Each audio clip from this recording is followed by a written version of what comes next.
तुम ले ले लूलू मालम तुम ले ले लूलू मालम तुम ले ले लूलू मालम। सब्जी ले लो, हरी हरी सब्जी ले लो। आज लग रहा है बोहनी नहीं होगी क्या?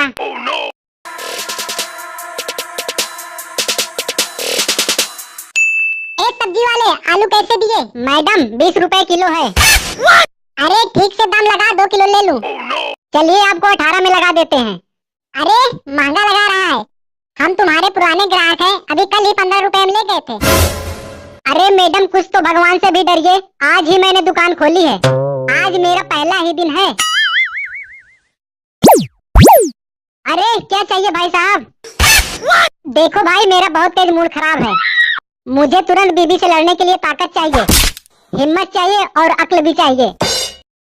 साहब को एक दारू की बोतल, सोडा और 10 वाला मूंग दाल पैकेट दो।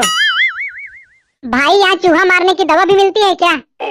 हाँ साहब मिल जाएगी, एक पैकेट दे दो। साहब घर लेके जाना है? अबे नहीं, चूहा साथ लेकर आया हूँ, इधर ही खिला दूंगा।